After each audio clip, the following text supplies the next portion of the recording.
If you're watching this, then it means that you're an editor and you've probably heard a lot of people talk about certain words like pacing and cutting and storytelling, and yet even after all of the debate, you still don't really know what it means, and you just want to know what to do correctly so you know if you are telling stories and if you're actually pacing your videos properly. So in this video, what I'm going to do is I'm going to take you through the very simple explanation that is good cutting. What is it that makes cutting good? How can we know? What is it that builds, good cuts and builds good pacing? And what does all of these fancy words mean? Right? Now, this doesn't necessarily mean that you're a beginner or that you know nothing. Perhaps you could be watching this and, you could be an experienced editor. You're just a little bit confused because, you hear so much stuff online. So in this video, I'm going to be taking you 3 different points of the video where we learn about timing, we learn about storytelling and story showing, and we're going to be going over that kind of debate, and I'm going to be talking about what's better out of the two of them. And then finally, we're going to be learning about audience understanding and how to properly understand your audience, because that is also a very important part when it comes to actually cutting properly. And don't worry, I've made this as simple as possible. Okay, so we're not going to be going into anything too complex. We're just going to be going over what works. Now, if you don't know who I am, if you don't know who I am or what I do, I'm going to go over a bit of a backstory as to why you should be listening to me and why you should watch this video, compared to probably other editing channels online. I've been editing for 5 years and I've worked with plenty of creators, as you can see in this box. Not only that, but I've helped plenty of editors, actually like you, to, work with these clients. I've delivered for plenty of my clients, right? We can see the kind of numbers that I get and the popularity that the videos that I produce create. And you can see, that I've done stuff like I've actually, like I said, produced and directed and filmed projects in YouTube. So I understand how to take like a kind of a bird's eye view on the whole project rather than just be an editor. I have a good understanding of storytelling and retention. We are going to go over the very important foundation of editing, also more importantly, cutting, right? And this is called the premise of communication. Premise just being like, to summarize, and communication just being like, how you and the audience are basically just talking to each other, right? It sounds a bit weird, but when you're making these cuts, every single cut that you make is a way of communicating with your audience, because cutting and every single decision you make is a form of communication. Every cut carries meaning, and viewers secretly understand this. So this means that everything that you do, including cuts, is made for the viewers. And the viewer's going to assume that there's intent behind every single cut, right? They're not going to assume that you just don't know what you're doing. They're going to assume that you, the editor, or if they think that the creator is the editor, whoever's editing the video, they're going to assume that you're doing it for a certain reason. And even if they're not like entirely conscious about it, at the back of their head, there's always going to be a little understanding of this, right? So that doesn't mean that it's never going to be there. There's always going to be a little understanding of this. So what that means is that no cut is neutral. There is no such thing as a neutral cut. You kind of have to put intent into it if you want to make a good cut, right? So what matters is if they notice it, okay? And if they do notice it, how noticeable is your intention within cutting? And then, how quickly did they make that connection? And how aligned is it with most media that they consume? They're going to watch other things, right? So the more you consume, the more you kind of understand. And the more diverse content you assume, the further you understand. And, obviously, depending on your audience, they are going to compare your editing to everything else. And they're not going to do that because they want to judge you or see how good of an editor you are. They just want to see like, all right, where's this going? That's why most people edit pretty similar to one another, because we learn from each other and we try to create whatever's most recognizable to the viewers. The whole concept is essentially when you make a cut, they're going to kind of understand what that cut is for. The only question is like, how well will they understand it and how quickly will they pick it up? And we're going to learn about how to do, number 1, comedic cutting, and number 2, how to make sure that your jokes actually do land. Now, let's move forward over to timing. So the timing of a cut affects perception, making moments different. just from time. Literally just how you time a cut can change somebody's perception of the editor and the relationship they have with the editor. So that might sound a little bit silly because, when you're editing, you don't really think about who's watching. You don't think that they're going to be thinking about you. And they're not. Like, they aren't going to be thinking about you, but they are going to watch, and then they're going to build a kind of relationship with you as you go along. Like, they're not going to know you, but they are going to build a sense of trust with you as you build consistency throughout the video. Now, if the editing is just not good and it's like genuinely unbearable, so for example, if the audio is so loud, they're just gonna click off immediately because they're gonna be like, well, if this guy's making bad audio from the beginning, then I know it's not a joke. I know this is just generally terrible editing, so I'm just gonna click off. Timing is a big factor because it can change like the importance, it can change the perception, it can change the reception. So by reception, I mean like what kind of information are they receiving? How well do they receive it? And is this what you were intending for? And just as a reminder, like, in case you think that this is like super secret like editing knowledge, it's not. It is literally just like taking the context clues that humans have in their brain and then applying it to the videos that we edit. So for example, when it comes to timing, this whole topic of timing, that's not learned because people watch so many films and videos and stuff like that. That is literally just because, this is kind of how humans process importance, right? So the longer time we spend on something, the more important it must be, okay? Or the more important we think it is. Moments that last longer feel more significant. A pause before someone speaks, a long look between two people is going to feel pretty real. It's going to feel perhaps a little bit intense. If we are looking at a shot of like two people looking at each other and they just stare each other in the eyes, like if I stared you in the eyes and I just didn't break once, if we just kind of stopped talking, it would be pretty awkward.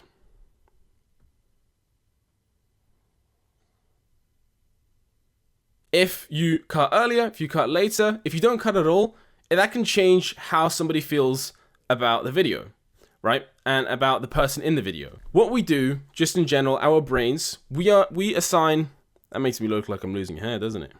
I'm not. Our brains are basically wired, again, just naturally. This isn't like, some super secret, like editing secret. This is just primitive nature. Our brains are wired to assign weight to duration. The longer something lasts, the more important it must be. Your footage that you're given is going to have different scenes and different moments. And then each moment has a different level of importance to the story. And then when we build the edits, we choose how long the viewer stays on each moment, right? Some moments are going to be longer, and then some of them are going to be shorter. So, for example, if there is a video about building a $1 million per year business from zero. If I watched a video about building a business to $1 million a year, starting from zero, I want to see the process. I want to see the hardship. I want to see what kind of problems this guy runs into. I want to see exactly how he deals with them. Because then that will make me feel like, well, now I feel like I can build a $1 million business, right? But imagine if we spent more time on the celebration of $1 million than we did seeing the build. So imagine a 45-minute video, and out of that 45 minutes, the first 5 minutes is him building it. And then 40 minutes straight is just him with champagne and people and, just partying. What the fuck? Like, this isn't building a business. This was you building for 5 minutes and then celebrating. I don't care for this. Now, that would be a mistake on the editor's part because the editor assigned more weight to the celebration rather than the building. What you want to do is you want to understand your audience, because your audience wants to see the build, not the celebration. And then we can get even smaller than that, right? Well, in terms of the building, do we want to see more of the moments where he's thinking and vlogging and talking to himself? Or do we actually want to see like the problems that he faces and seeing more raw in the moment parts of it? And again, this kind of depends on your audience. You kind of get the idea. And then it can get even smaller and smaller and smaller. But, we don't want to worry about that too much. We just want to look at like the overall concept of timing. By doing this, we control what feels important and what feels quick or light. So the way that time is spread across these moments is called pacing. Pacing is a small variant of timing and cutting, okay? Longer cuts will say, okay, this matters. That's why we assign more weight to it. Shortcuts will be like, this is quick, this is funny, doesn't need your full attention, but look at this funny moment. But sometimes you do need to show the contrast in these two in order to make a joke land, or in order to show the seriousness in something, right? And this leads me to pattern consistency. When you cut at a consistent speed, the viewers get used to it, right? They start to expect that rhythm of, let's say, fast cuts, right? So let's say we just keep making short, fast cuts.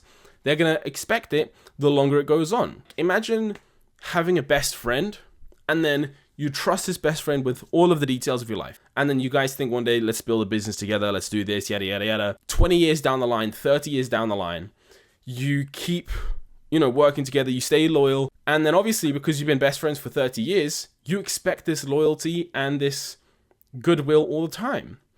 But then one day, he just exits the company, steals all the money, and basically just ruins your life. That's going to hit you like crazy. That's going to think, oh my God, I would have never expected that. My life is over. I can't believe I trusted him. I can't believe what's happening. I feel so betrayed. And you're going to feel more betrayed if it was a friend of 30 years than it was a friend of 10 years.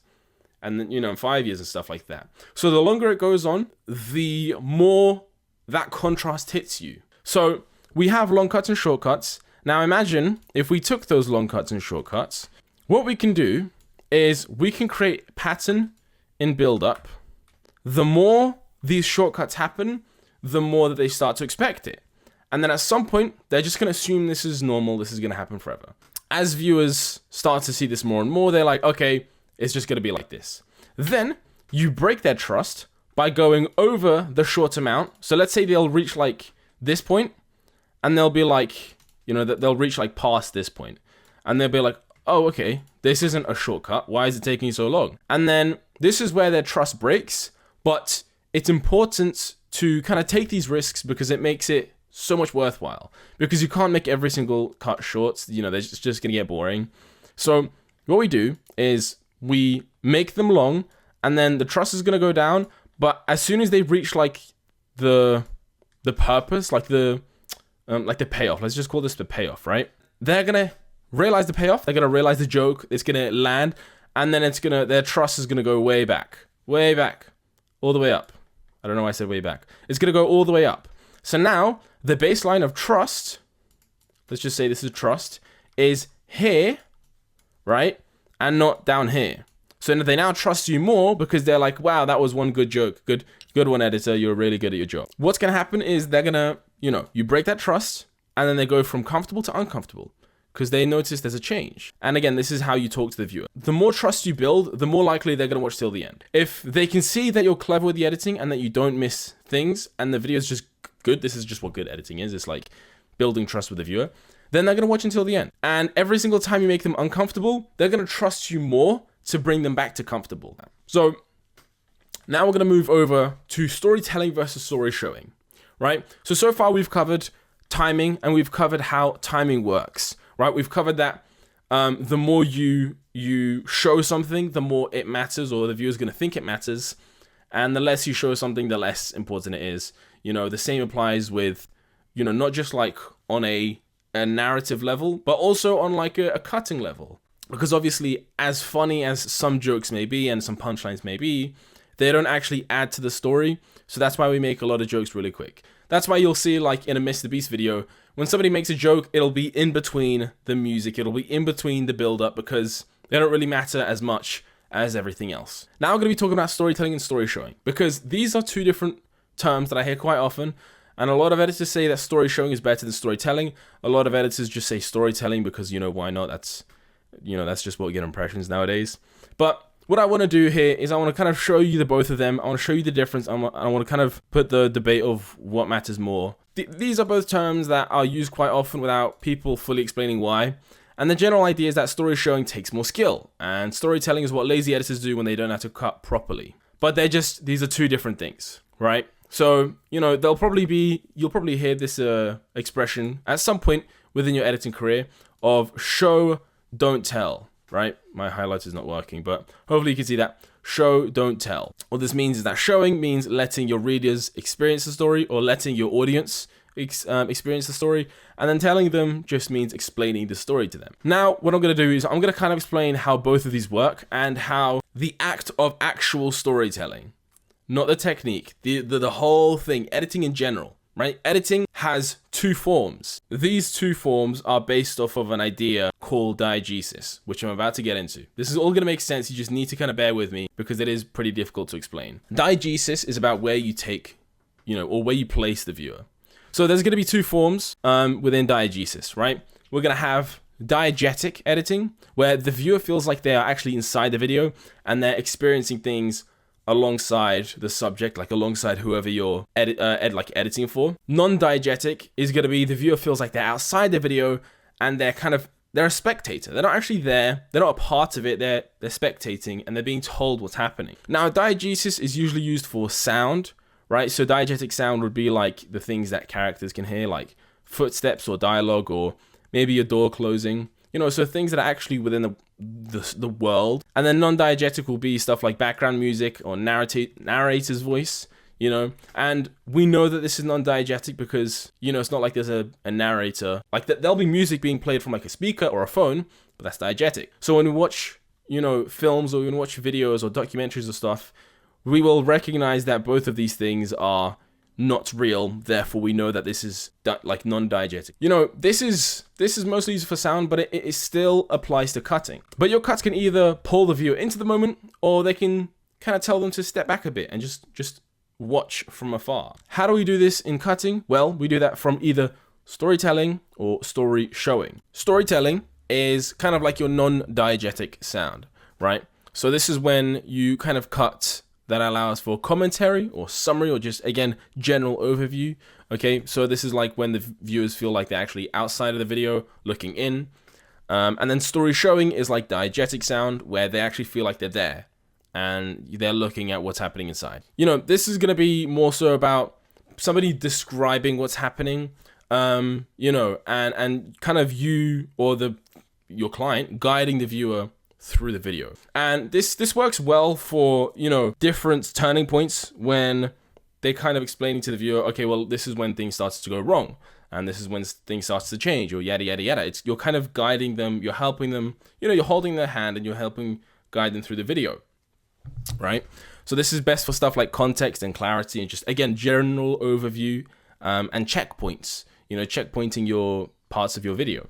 Story showing is, more so, it's a bit more intimate, right? You're kind of in closer proximity to people. You're looking at, their faces, their reactions. You're looking at different beats in human behavior.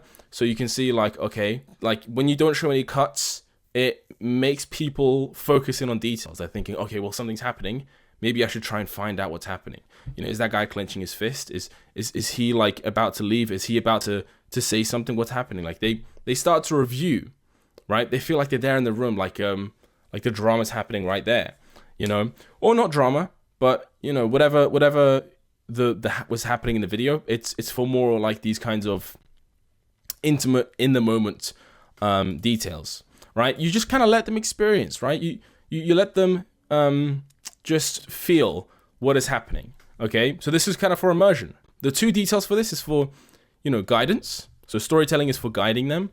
And then story showing is for experience and allowing them to experience what is happening, right? You immerse them. So now the question is like, okay, well, out of storytelling and story showing, Danny, what should I be doing? Right? What should I be choosing? Well, there's going to be the argument that story showing feels a little bit harder to do because it requires you to trust the footage that you have, to trust that it's actually good enough for the audience, and to actually understand your audience and see if they'll like something like this. And you kind of have to believe that if you show the reaction, if you don't cut for a while, which, can be sometimes considered risky on YouTube, that you're taking a risk for the right reasons, and that the viewer's going to think it's going to be an actual payoff, right? Because not every time is it going to be a real payoff. Sometimes it could be a lot smaller, and sometimes it could just, not be a payoff at all. It takes a lot of confidence, it takes a lot of balls, and it also kind of requires you to know what you're doing. You can explain things directly. You don't have to hope that the viewer picks up. But harder doesn't necessarily mean it's a better choice. Sure, the risk may pay off, but that doesn't mean it's better to use in that very moment. Sometimes there's the case of using storytelling. People will say, if they know what story showing is, there's going to be quite some editors that say story showing is better than storytelling, but truthfully, that's not always the case, right? Sometimes there's times where it's appropriate to use storytelling, and sometimes it's more appropriate to use story showing, right? Because truthfully, we apply this exact, let's say, opposite logic, where both of these things matter in motion graphics and in sound design and, sound effects in general. So then why should we stop there? Why should we suddenly say that story showing is better than storytelling when we use both of them for our other two disciplines of editing? So for example, it's like, well, I used context clues to, make these motion graphics feel like the video is going to be about a certain topic. So then why would I incorporate storytelling by being a bit more direct and using text? Well, because it just kind of makes sense, And, there's multiple cases of this where, for example, somebody will show an apple and then there's going to be like an arrow pointing to the apple and saying apple. It sounds a bit silly, but sometimes it's more necessary. There's going to be like examples where both of these are necessary. So I watched this video recently where this was used pretty like standardly. Like this was used, I don't want to say too well because there was nothing like extravagant about the video, but it flowed pretty smoothly. So I'll give credit to the editors there. And this was actually, not a bad video. Not to say that it was bad. It was actually a pretty decent video. And that's why I'm using it as an example for storytelling and story showing. There were cases where they showed the actual happenings of the video, of the documentary. And then there were times where you can see it's a lot more direct. This being storytelling, this being story showing. We know this is storytelling because he's looking directly at us with his mic and he's being a lot more present to tell us what is happening. Kind of like you would be, if you went to go meet a friend at a coffee shop, he's going to sit there in front of you and tell you what happened. But story showing would be kind of like seeing the raw moments on a video or, by actually being there. So how can we best replicate being there? Well, we kind of show the most, for example, in this case, it's like the most awkward angles. Because truthfully, if they wanted to stage it, they would have done like perfect lighting and stuff like this. But no, we're seeing the back of his head in a dark room on his work. That's not even blurred out. Like we can see everything, right? And the same here. We can see the guy physically stress out. So we know that we're being here in the moment with him. And then over here, we know that he's telling us what is happening. He is telling us this is when things went bad. And then we can actually see when things went bad. So this is using both storytelling and story showing because they both have different purposes and they are both used for different moments, right? It's not like one is better than the other. You can cut to shots or scenes or, again, timing also comes into place here, of course, like we learned earlier. By looking at the timing, by looking at the footage, by looking at the proximity, by looking at the environment, you can make a cut that's more dependent on storytelling. And again, it's not super secret editing knowledge. It's literally just, you can just think like a viewer. If you ever kind of doubt what you think is going on in your mind, think, well, if I was the viewer, what would I want to see here? Now I'm going to start thinking, well, okay, what if I'm not the main person? Like, if I don't watch these videos, how can I know what the audience will like? Who is the audience? Danny, you keep talking about the audience, but we haven't gotten into it. Chill the fuck out, because we're about to talk about the audience right now. We've spoken about storytelling and story showing. We've spoken about timing. We've spoken about the premise of communication. Now we need to learn the most core fundamental of all of this. If we are going to communicate to somebody, we need to know who we're communicating with. Because sometimes there's going to be cases where when you communicate with somebody, but you don't know who you're communicating with, it just doesn't really land as well. The jokes don't hit, the references don't hit, the video feels a little bit odd and uncomfortable because they're comparing it to content that they watch and that content was actually tailored towards them, but yours wasn't, so now it just feels weird and different. Yeah, there's going to be a few examples of this and I'm going to get into them, and then I'm also going to be going into how you can make sure that you're properly tailoring your editing for your client's audience properly so that you can kind of get the results like these up here. Imagine this, right? Let me put you in a scenario. Imagine if you spoke to someone in English, but they've never heard or spoken a word of English in their life, right? Now, you may not be like a native English speaker, but you can, I'm assuming because you're watching this video, you kind of understand what I'm saying. Therefore, you understand a bit of English. So you're talking to somebody who doesn't know a single word, never heard of it, never heard of the English language. No matter how like funny or like mind blowing or just genius the things that you say may have been, it was to the wrong audience, so it doesn't matter. Like, you could have genuinely said the funniest joke in the world, with the best timing, with the best, at the best moment possible, with the best, funniest facial expression, that the correct audience, had they heard, they'd probably be like dying of laughter. They would be in tears. They would actually, they wouldn't breathe. But this person, because they are not the right audience, you've just kind of spoken into the air. So now you feel kind of awkward because it didn't land, and they have no idea what's going on. That's kind of like what's happening when you edit without understanding the audience first. So, for example, you know, let's go into it a bit further. Like, you can make a subtle cut that could mean something, but if the viewer doesn't notice it, then you didn't actually do anything. You just made a regular weird cut. To them, it was just like a weird cut. Now, viewers learn a bit about how editing works by watching videos. And the more they've watched, the more they'll pick up on it. And the more like older and the more mature they are, the more they'll pick up on these things. And again, the more diverse content they've consumed, the better they understand. Like, the editors that learn the fastest are the ones that actually like watch films, for example, because films is a different environment from YouTube, and it is like the kind of the foundations of editing. Like, filmmaking and editing was birthed from in the world of film and cinema, not from YouTube. So, quick tip is, like, if you just want to learn faster when it comes to cutting and storytelling and stuff, just like learn to watch good films and bad films. Like, I've tried to put on like some of my friends to watching films, you know, like editor friends, and they don't watch it and they say I don't need it. But their editing sucks, and you know, like, I tell them, dude, you've got to watch if you want to understand it. And then they'll like watch one or two, and it'll be wonders for them. But you know, then they'll think like, I don't need it. But you do, really, because you expose yourself to this new world that actually shows you cutting and editing from a different standpoint. So now you get to understand it a little bit better. And if you understand it and your audience understands it, you can make for some really good cuts. That's why it's better to learn more, it's better to learn from more diverse sources. And it's also important to know who you're editing for, because you need to know what they like, what they understand, where they're from, what else they watch, how old they are, what their humor is. Like, if they watch any other channels in the same niche as your client, if so, what's good about those videos? Like, do they enjoy them? Do they laugh at them? Like, you've really got to understand it. And the deeper you understand your audience, the better the videos you make. Now, you're probably thinking like, Danny, that's a lot of information. I'm probably just going to drop my client anyways in like a few months' time.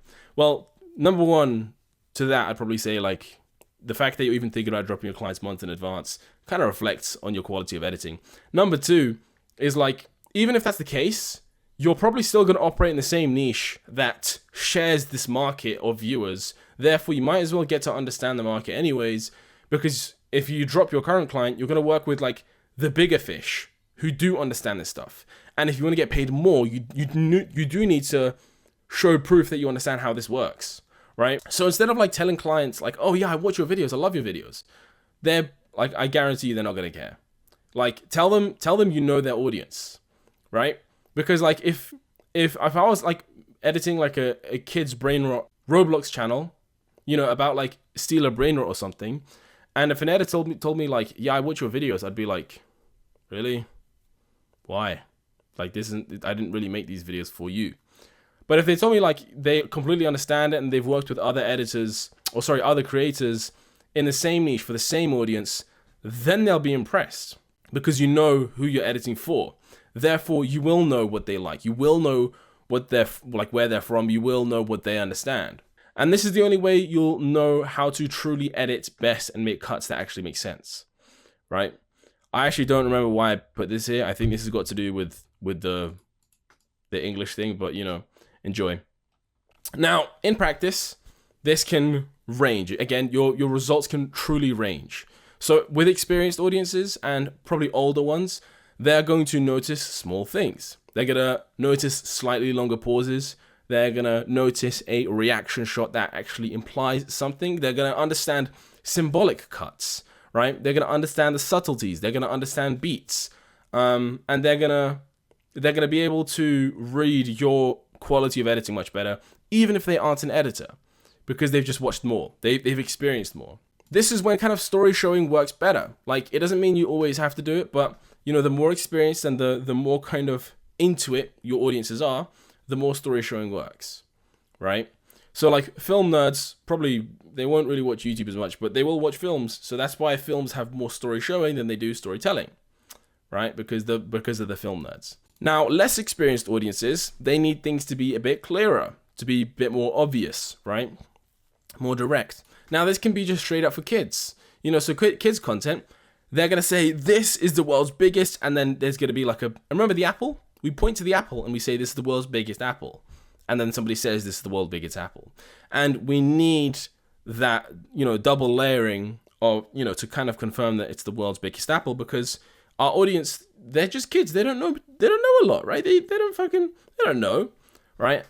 So there's less about figuring out for yourself. There's more direction, there's more guiding, there's more handheld stuff.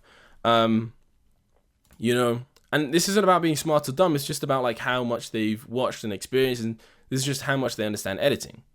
You have to match your editing to your audience. It's not always about story showing. It's also not always about storytelling, right?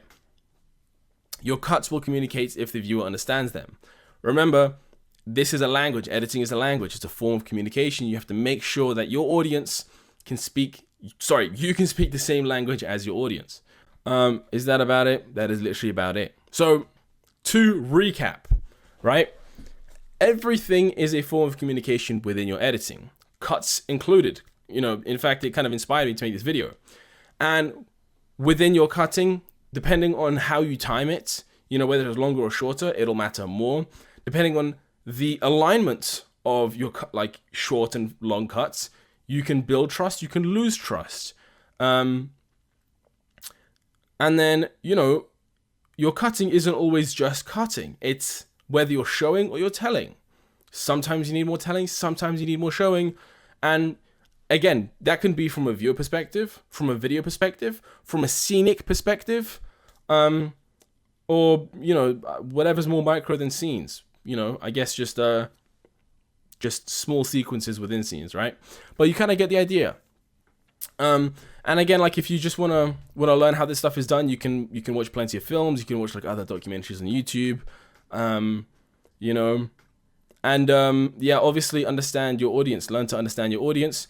If you want to learn to understand your audience, you can simply do some basic things like funnel hack your your clients.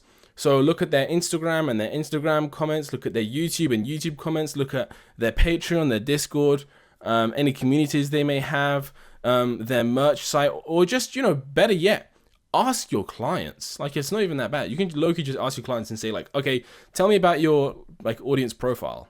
And if they don't know what that means, explain to them. Now you're cool. Now your clients love you because you're now teaching them stuff about YouTube and editing. So yeah, now there's plenty of different ways where you can further communicate and make even better videos for your clients. And this is just like the tip of the iceberg. So if you want to learn more about that kind of stuff, there's going to be other videos on my channel that kind of explain, scientific concepts like this. But if you just want to kind of skip all of that and instead of just learning it from the videos and you want to learn how to properly implement them to make better videos and to, work with more story-based and IRL clients, then there's going to be a link below that, will take you to a page where you can learn about how you can edit bigger and better videos like this for more money whilst still being able to live a balanced life. And all the details that you need to know are going to be over there. And what you can do is you can book a call with me and we can talk one-on-one to see if I can help you to achieve all of that and to really make the best videos and best videos possible on YouTube. So yeah, if you're interested, you can go down below in the description or in the comments and there's going to be a link. Click it. And I'll either see you on the call or I'll see you in the next video.